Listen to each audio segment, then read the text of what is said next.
Okay, good evening. I'm Chris Wilson, and I want to welcome all of you here to the celebration of the 30th anniversary of the W3C.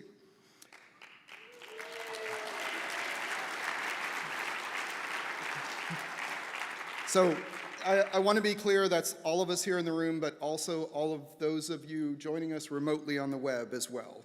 Now, before we get started, I do want to remind everyone that in our community, we abide by a code of conduct, and we want every participant to feel appreciated and respected, and that means adhering to high levels of personal behavior. So if at any time you have any concerns, please find a staff member. They can help point you in the right direction. But for those of you who don't know me very well, I've been involved with the web platform actually since before W3C was created. I co-wrote the Windows version of NCSA Mosaic, so that second milestone that was highlighted in the video, the first one that involved anyone other than Tim Berners-Lee, I was involved in that. So this picture of me is from the very first web conference ever. It was the Web Wizards Workshop, hosted by O'Reilly Media in 1993. Now, when I started working on the web, I was at the very early web, I should be clear. I was really compelled by this idea that the web was for everyone, that everyday average people like me, not just tech gods or large publishers or things like that, could actually produce and share content. And in 1997, I wrote a very basic web page, complete with ASCII art, about how to make didgeridoos. They're an Australian Aboriginal wind instrument, for those of you who don't know. But I wrote a page about how to make them out of bamboo, like raw bamboo, and I put it up on GeoCities. Really, there's got to be more love than that for GeoCities, but thank you. It's like if you say MySpace, there's supposed to be a reaction too. But I put my email address in the page, better yet, my Microsoft email address at the time. And for more than a decade afterwards, about once a month, I would get an email from somebody asking for help on how to build didgeridoos, or, hey, where do you source raw bamboo in Finland, which it turns out I was not an expert on.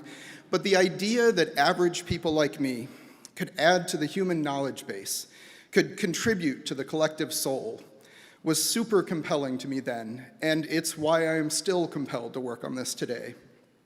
But, of course, clearly, our world has snowballed.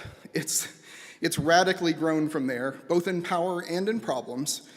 And my anecdote of teaching people to build didgeridoos on a web page is really quaint in a world where you can learn, you can find YouTube videos on any topic imaginable. You can find articles on it, and social media has become probably our biggest interpersonal interaction mechanism. Now, our infrastructure of knowledge, of communication, of connection is really straining at a lot of these seams, and there's no lack of challenges for us to overcome. And I'm sure in this new era, you're all just as compelled as I am personally to address these infrastructural problems, to empower users, to make the web work for everyone. And that's really why we're all here. That's why we all show up at the W3C. So tonight, as we celebrate what we've accomplished with the web in the last 30 years, we should also recognize what work lies ahead for us. Thanks.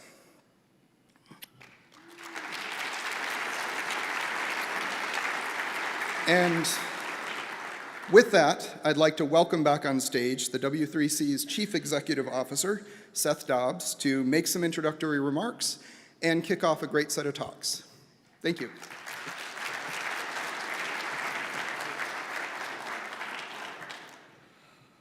All right. Hello. Thank you, everybody. Before we get started, mostly my own curiosity. Quick show of hands. Who has been part of W3C for 25 years or longer?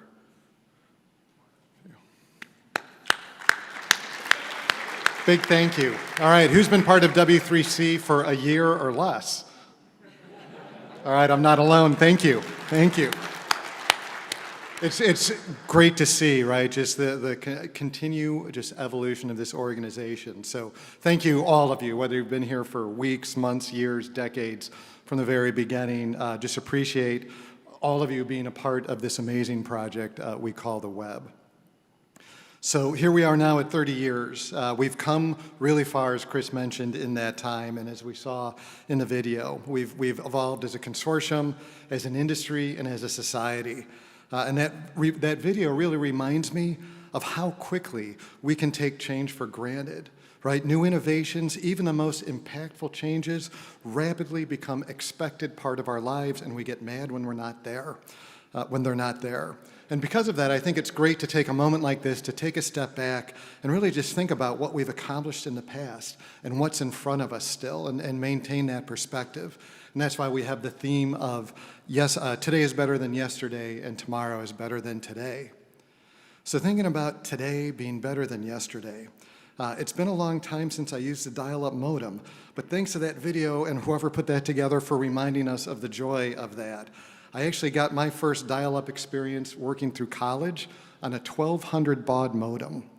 For those that don't actually know what I'm talking about, you're fortunate. But imagine just a 3 megabyte file. It would take 6 hours to transfer a 3 megabyte file on a 1200 baud modem. And I had a friend in college who had a 400 baud modem, which just gets to madness when you think about it. If you had wanted to transfer that same 3 megabyte file from here in Anaheim to someone in Tokyo, it would have been faster to save it on several floppy disks, put it on an airplane, and fly it there than to try to transfer it on a 400 baud modem.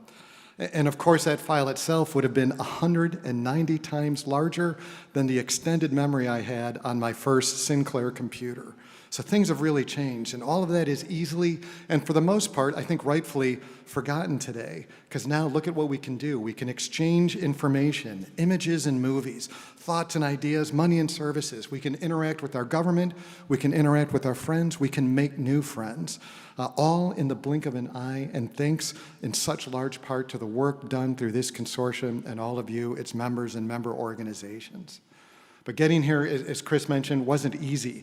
It didn't just happen overnight. It's been 30 years, and there's been a lot of challenges along the way, some that are technical, social, and so forth, and not the least of which was mentioned in the video, was the dot-com boom and bust. And I think about that a lot because, in fact, I think to date, the web has been one of the most overhyped technologies in my career.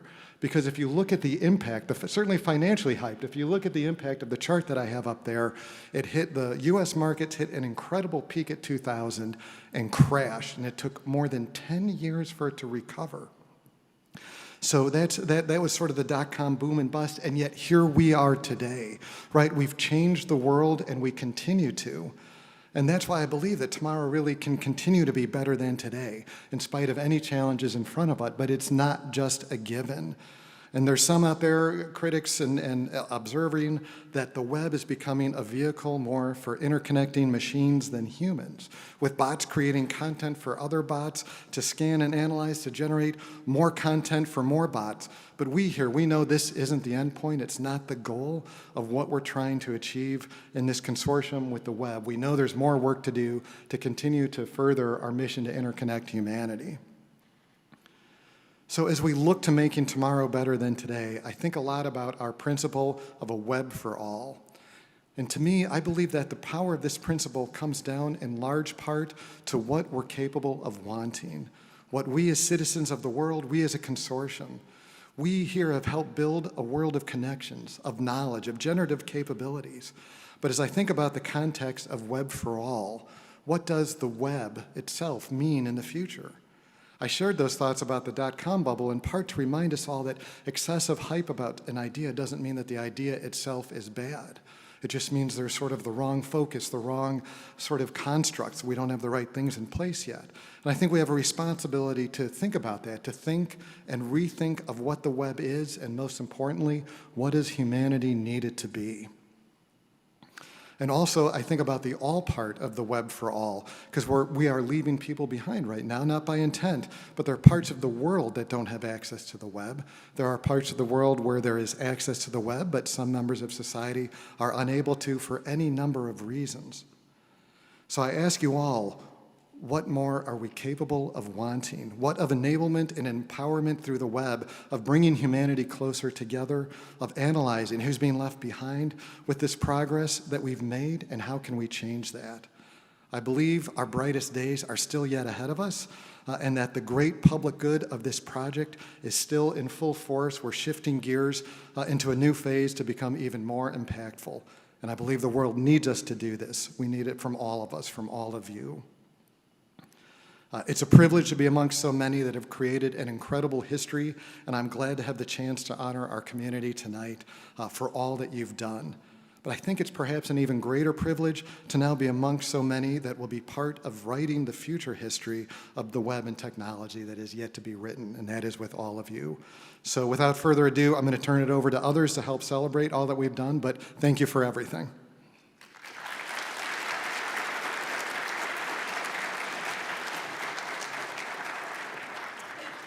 Thank you, Seth. Next, I'd like you to all join me in welcoming on stage one member of our esteemed board of directors and someone who's had an inestimable impact on the internet as a whole, but particularly in Japan, Professor Jun Murai from Keio University.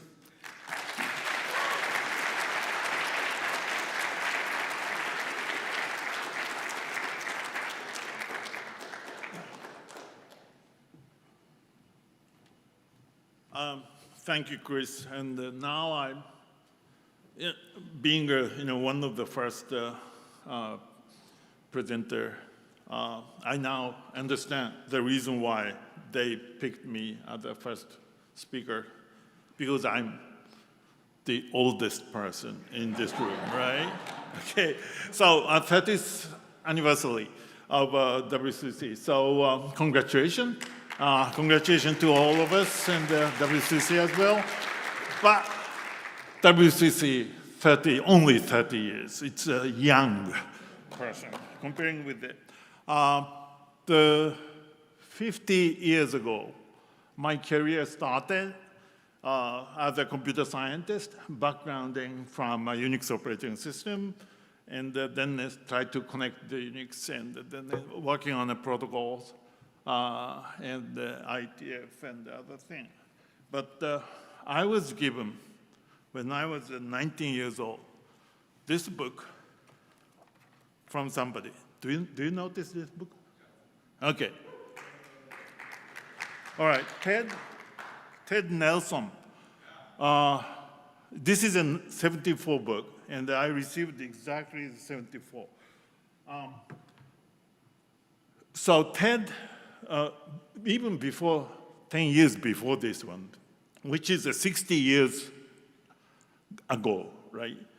He was running the project called Xanadu. And then probably many of you know about that. But the Xanadu is the origin of the hypertext thing Tim Berners-Lee referred to when it was actually 15 years after this book. So that was 89, right? Okay, so that was basically the history. But going back to the 60 years when Ted talked about the hypertext, which is basically the, kind of turned out to be HTML web and the World Wide Web. So it's interesting to read back, to study back the Xanadu project.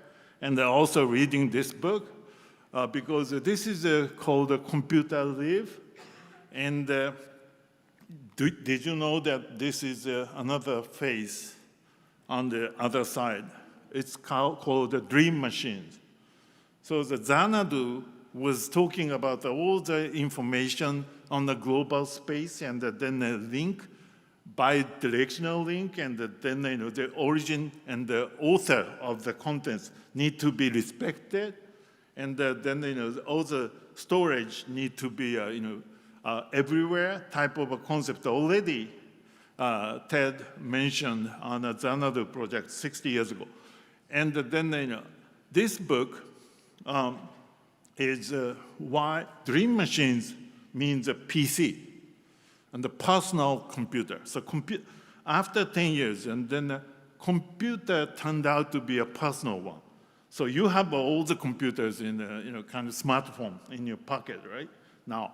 So this was when so he very much excited. He was, oh, by the way, I know Ted very well because Keio University hired him as a faculty, and then he got a PhD from Keio University, our campus. But anyway, so Dream Machines means a personal computer, which is a personal power, is very much attracted Ted about that, and then to be connected on the internet, and then computer live. This is like a woman's lib type of a thing. So democracy was very much his concern, if you are reading this book. So anyway, all the data around the world are connected and shared, securely shared. That kind of a concept was already there 60 years ago. And then the team made a great World Wide Web space, and then here we are for the W3C. But now we are talking about the data. We are talking about it's a web for everyone. The internet society had a internet is for everyone concept in 1995, and it's everybody and everywhere type of thing finally achieved. And then it's a very inexpensive because of thank you for the standardization, one single space globally. Therefore, the cost and the OPEX, CAPEX going very low. Therefore, anybody can be very creative and achieving their dreams. That's the Dream Machines talking about.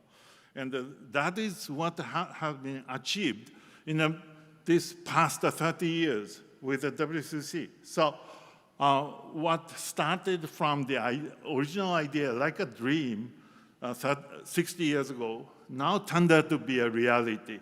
And this is a space we are working for. Standardization is really important because it's going to be shared, and it's going to be a contribution and a platform to everybody. So this is very important as TCP/IP. And the web space are very, very special asset of a human being today. So I really appreciate the W3C and 30 years of history.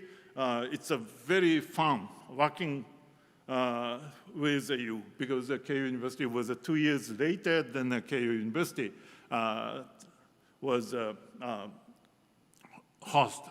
becoming a host of one of the hosts for the global extension of the world W3C.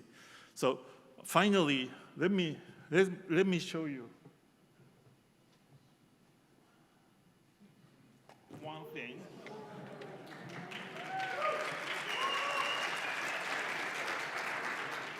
Don't worry, I'm not playing. This is a Stratocaster by Fender. When Chris was chairing the audio working group, and then there was a MIDI on the web thing. And the MIDI company like Yamaha and Roland, this is actually the Fender and Roland collaboration. And let me see. Can you?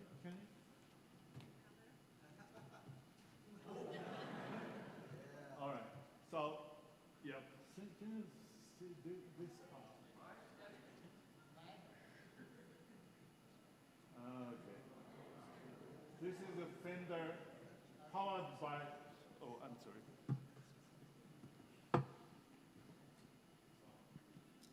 Okay. This said Fender powered by Roland, which was especially made when the Roland was a member of a W3C. They worked on with a Fender for this guitar. And then, if you look at the pickup part, there is a MIDI pickup added to here. and also, of course, a W3C logo in it. And then MIDI connector. So actually, this is one of the things that our standardization work on the web space has been very much technical, but also impacting. This is like 10 years ago, right? And then impacting to any other industries. So which is happening now.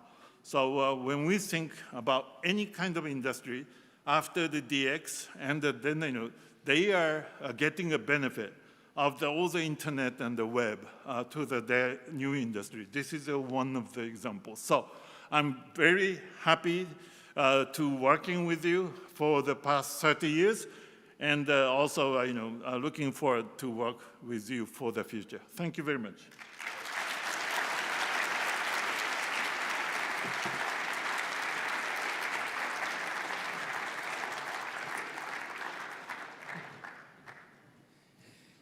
Thank you, Murai-sensei, and you probably want to take that away or it might disappear into my luggage. To address the theme of the web as a bridge across borders, I would like to welcome on stage Fu Chao, who is the W3C internationalization lead. Fu Chao, are you here? Oh, over there. Come on up.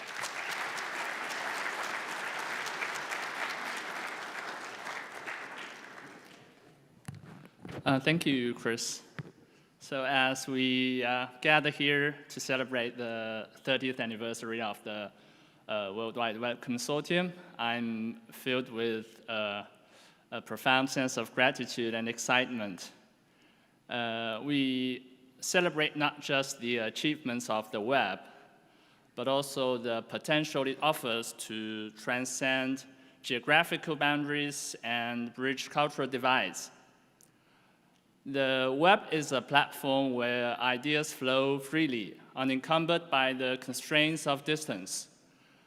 Think back to those early days when Tim Berners-Lee first envisioned the World Wide Web as a means to share knowledge.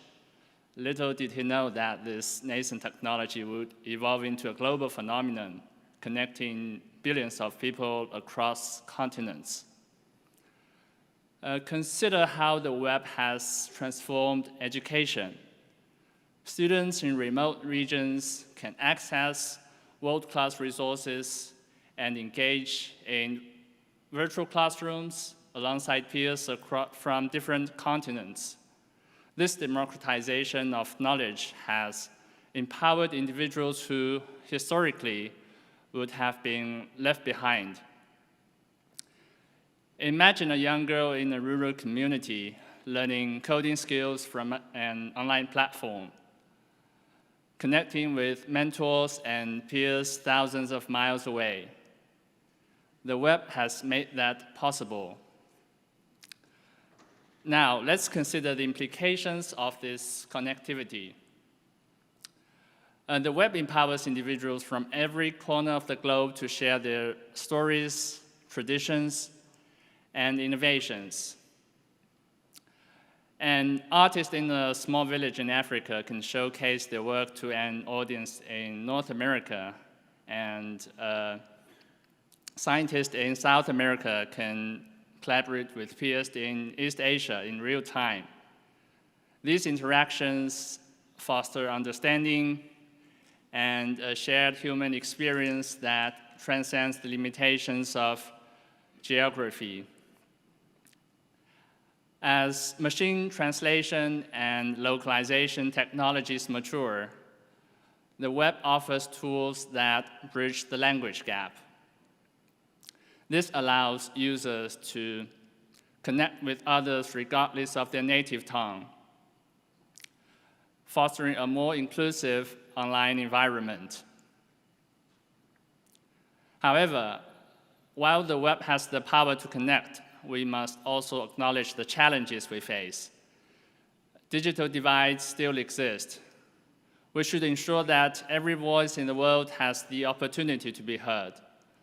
This is where the work of the W3C becomes crucial.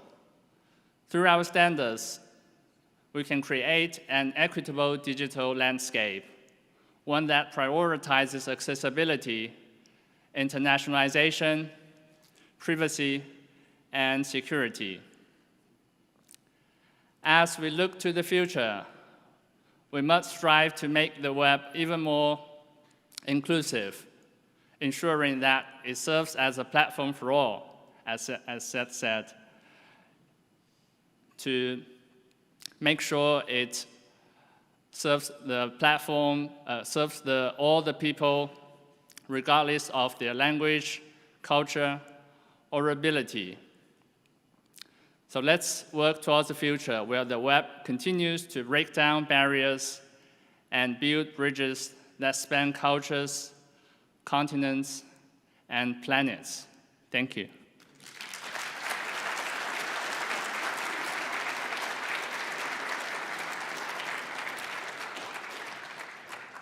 Thank you, Fu Chao. Next, join me in welcoming on stage Francois Daust, a W3C media specialist, to talk about the web and the art of specification maintenance.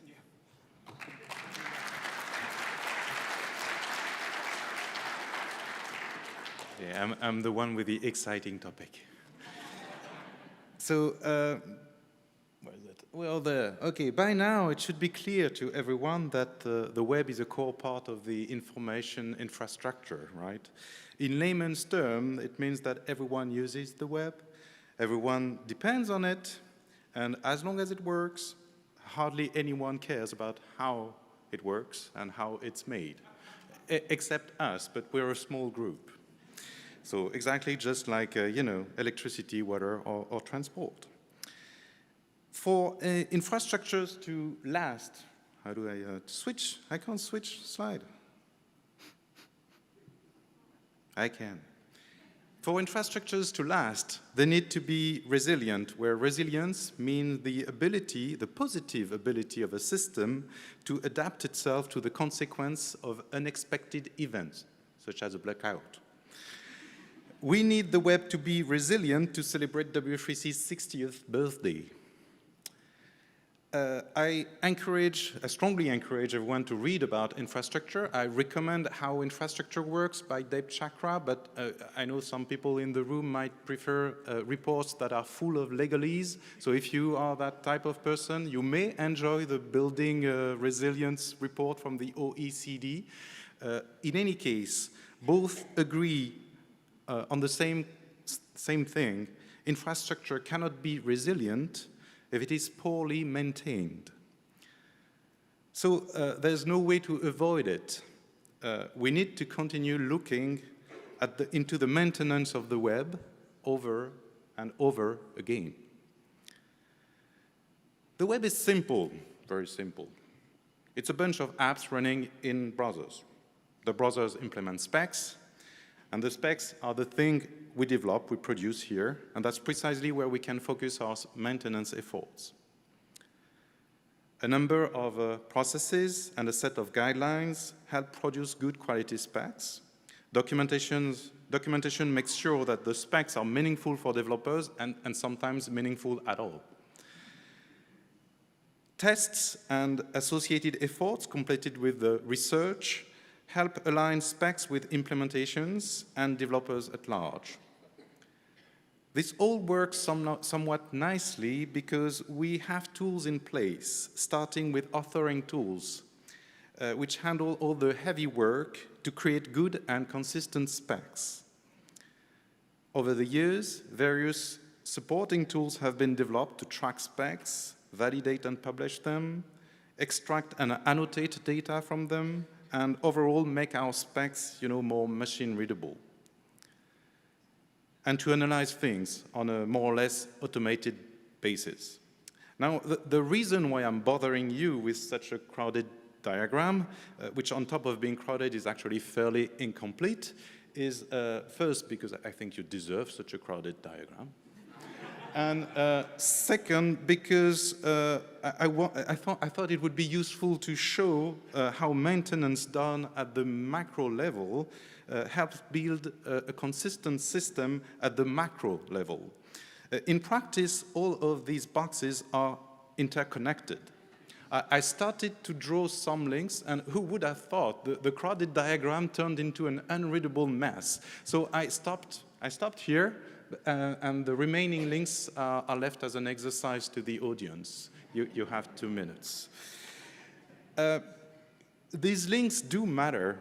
They matter because they create feedback loop, positive feedback loops between the different boxes in the diagram. For example, these loops allow us to check the consistency of the web platform as a whole by detecting potential errors in specs, be them just typos, and to close the loop to help maintain the specs and to improve the overall resilience of the web, we report these errors to spec editors. Sometimes that requires some elbow grease, and from time to time we can fully automate the process. So if you've already received one of these issues, one of these issues that may seem to come from nowhere, now you know where they come from. They come from the need to improve the resilience of the web through positive feedback loops.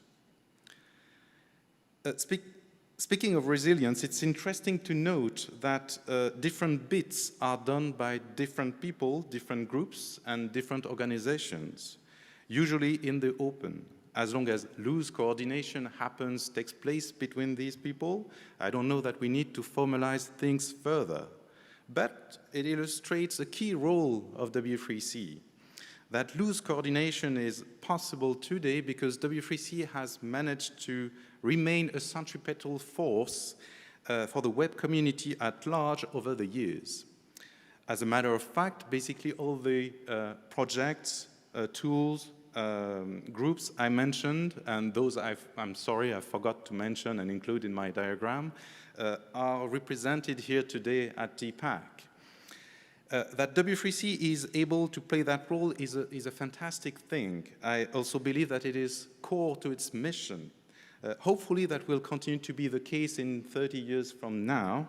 So many thanks to people who managed to invest time into creating positive feedback loops, and thanks to the organization who support them from time to time, perhaps unknowingly, and see you at W3C's 60th birthday. Thank you.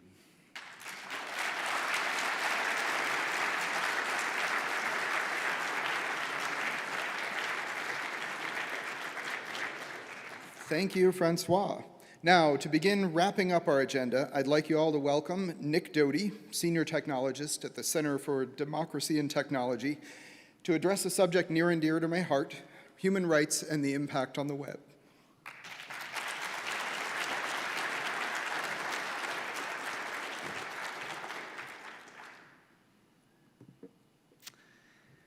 Good evening, everyone.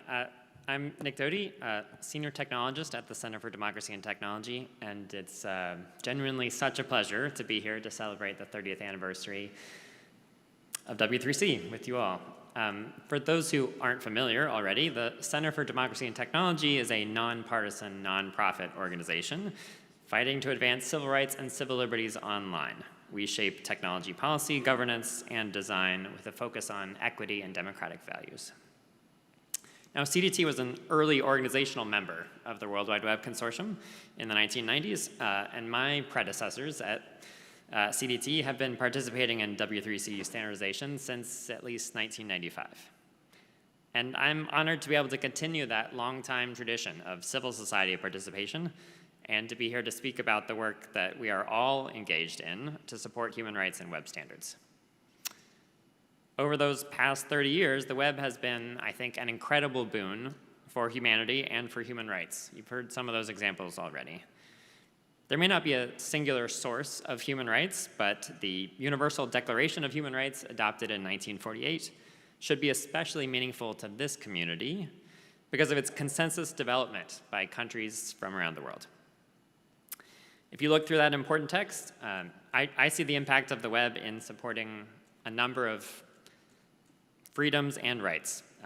The freedom of expression, the freedom of assembly and association, freedom from discrimination, the human right that is access to public services, the right to education, the right to work, perhaps fundamentally the right to participate in cultural life.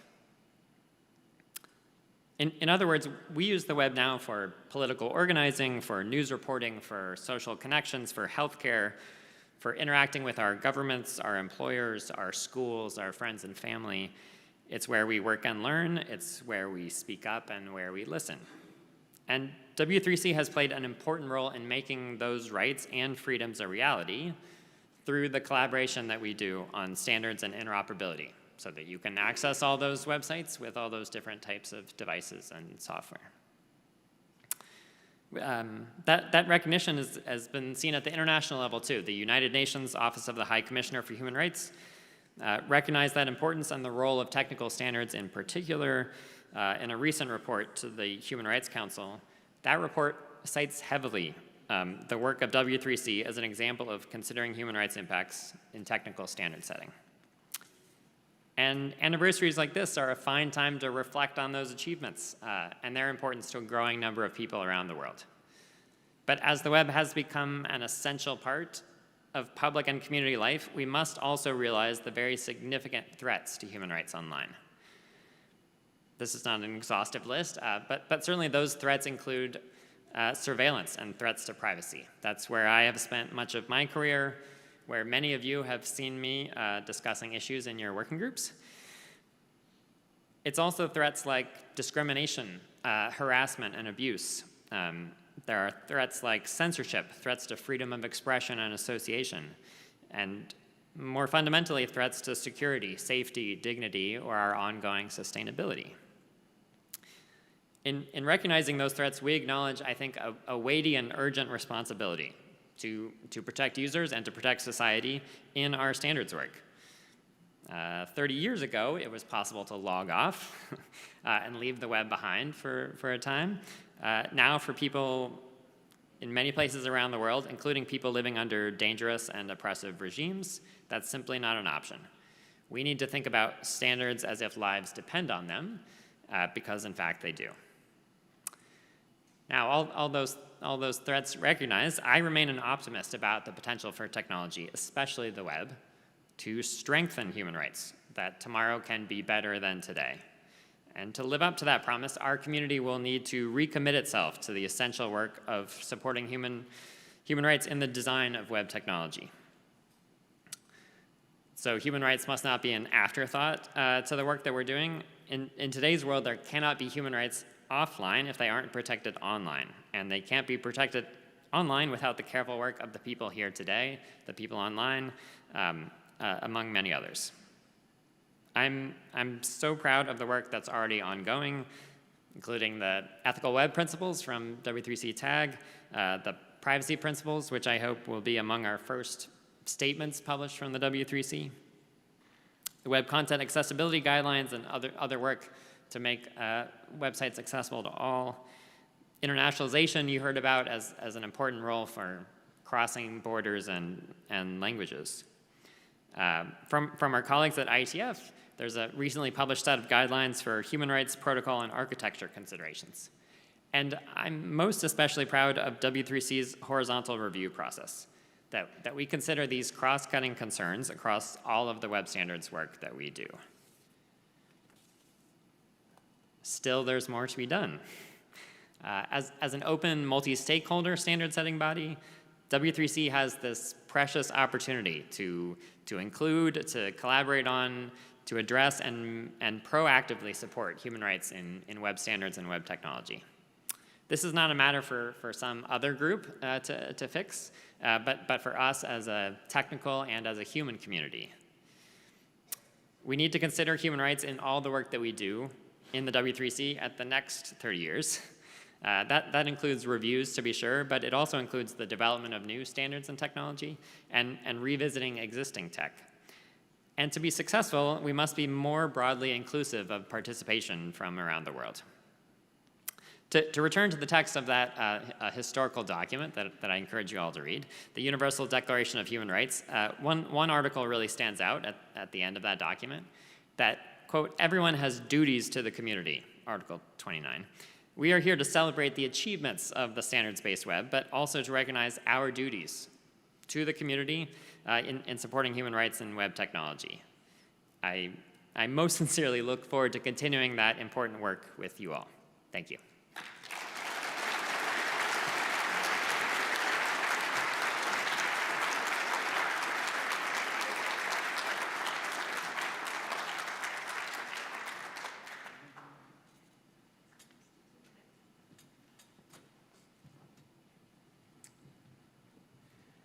Thank you, Nick. And finally, I would like to introduce someone who really needs little introduction, someone I'm privileged to call a personal friend, as well as member of the W3C Board of Directors and founder and director of Tetralogical, Leonie Watson. Wait, down. There you go. There you go.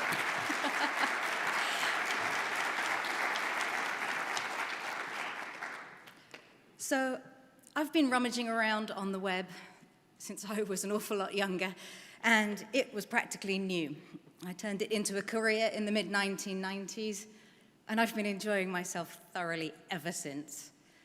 And when I look back over those 30 years, I realized, with something of surprise, that throughout it all, W3C has somehow always been there throughout my professional career. It began when I went to work on the tech support help desk for one of the first ISPs in the United Kingdom.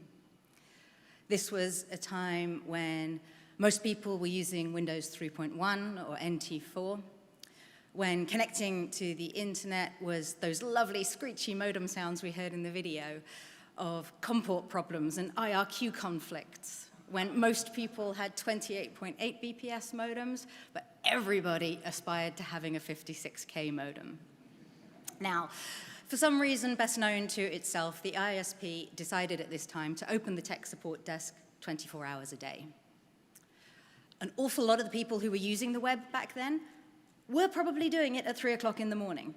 They were not the people who needed to be phoning for technical support at 3 o'clock in the morning. And so the night shifts were dreadfully, dreadfully quiet. And I got dreadfully bored. Until I discovered HTML. I don't actually remember now what version it was, but I think it was probably 3.2, maybe 4. But I'm going to go with 3.2 because that was the first version fully released by the W3C in its own right. Suddenly, my night shifts were full of pointy brackets, of center tags and font tags. Oh, hell, so many font tags. Of table-based layouts and just so many things that meant with incredible ease, I could create something I could look at in my browser. IE3, if you're curious. Of course, it didn't take me long to go from there to CSS, and I discovered that I could do away with all those font tags and instead control things like foreground, background colors, text size, and font faces without needing HTML. You might have thought I'd have been really happy at this advent, but I don't know why now. I wasn't terribly impressed with CSS back then. So much so that it became the subject of one of my 2, and I emphasize only, predictions about the web. The first was that Google would never replace Alta Vista. And the second was that CSS would never take off.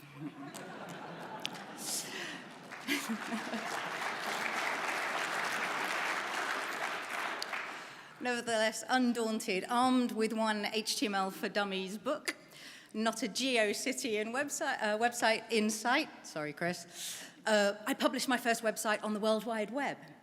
And a couple of months after that, I was looking after the company website. Of course I was. It was the dot-com bubble era, and, well, that was pretty much how we bubbled back then, I guess. It was to be a handful of years before I had my next encounter with the W3C, though. As the old century turned into the new, I lost my sight. That's a story for another time and a place, but when I went back to work in the early 2000s, I met Alistair Campbell, who is now co-chair of the Accessibility Guidelines Working Group. I'm not sure if I've ever quite forgiven him for this, but Alistair introduced me to version 1 of the Web Content Accessibility Guidelines, released in 1999 and known on informal occasions as WCAG. I remember reading it, and reading it again, pouring myself a metaphorical large gin and tonic, and reading it for a third time, and thinking, good grief, 3 priority levels, 14 guidelines, 65 checkpoints. What am I supposed to do with this? And what does it all mean, anyway? It took me a while to get over that shock, and in some respects, I wonder if I ever entirely did. But just when the W3C and I might have parted company for good and all, something else happened. I sent an email to Tim Berners-Lee. Yes, the Tim Berners-Lee. While I was off work, I had started a course. It later became a computer science degree, but the first course I took was You, Your Computer, and the Internet. I didn't take it because of the course content. I was quite familiar with the internet by this point, but I took it because it gave me a structured way to learn how to use my computer again, this time with a screen reader and a keyboard instead of a monitor and a mouse. And my first course book was called Where Wizards Stay Up Late. And it introduced me to a lot of the history of personal computing, the internet, and the web. This prompted an awful lot of rummaging around on the web. And one of the things it turned up was the user manual for Inquire 1.1. If you haven't heard of that before, it's a program that Tim wrote back in the very early 80s that actually foreshadowed much of what would become the World Wide Web. The problem I had was that the user manual was a series of scanned images. Images of text do not work well with screen readers. So a bit more rummaging around on the web turned up a beautiful text transcript of the manual by Sean Palmer. So I took a very deep breath, emailed the inventor of the web and said, could I have your permission to use your user manual, please, and the text transcript in a project that I'm working on? And I got a reply, me. Some ex-web designer, wannabe accessibility specialist, got an email from Tim Berners-Lee to give me his permission. I was beside myself with happy astonishment. And I think that was the moment pretty much when I decided I wanted to be part of the W3C. That didn't happen for a few more years yet, but I did encounter a whole lot more of what W3C produces. Specs like SVG, SSML, more CSS, which you'll be happy to hear by this time I was really excited about, as table-based layouts gave way to elastic layouts and all manner of other things that have improved the way we can make websites look and feel. And not long after WCAG 2 came out, I joined the Protocols and Formats Working Group as an invited expert. Protocols and Formats is now the Accessible Platform Architectures Working Group, chaired then as now by Yanina Saika, with co-chair Matthew Atkinson these days. After that, I joined the HTML Accessibility Task Force and then joined the HTML Working Group properly, but by now as a full member. At some point in those years, somebody, who probably saw me coming, asked me if I wanted to be a chair, and I said yes. Through that all, I became AC rep for one organization, then another, and now for my own company. And in due course, I joined the AB and later the board. And through that time, I got to know many more people. Steve Faulkner, Robin Bajan, David Singer, Travis Leathead, Tess O'Connor, too many wonderful people to mention. And that's the thing for me as I look back over the last 30 years, and particularly of the years of my engagement with W3C. It's not the standards and specifications that we produce that I think are our real achievement. For me, it's the people I've met. It's the connections I've made and the friendships that have flourished through my time in this community. So, what if I look forward to the next 30 years? Really? After the whole CSS is never going to take off thing, you're trusting me to look forward to the next 30 years? I love your optimism. But you know what? Hang on to that optimism, because I don't know what the next 30 years is going to bring, but I do know that although we're here for very, very different reasons, and that we have very, very different opinions between us, I do believe that we all share a vision, W3C's vision, and that's for a web for all humanity. And I believe that if we keep turning up, if we keep doing this, if we keep talking, and if we keep collaborating, and then between us, I think we've got the ability to make that happen. Thank you. Thank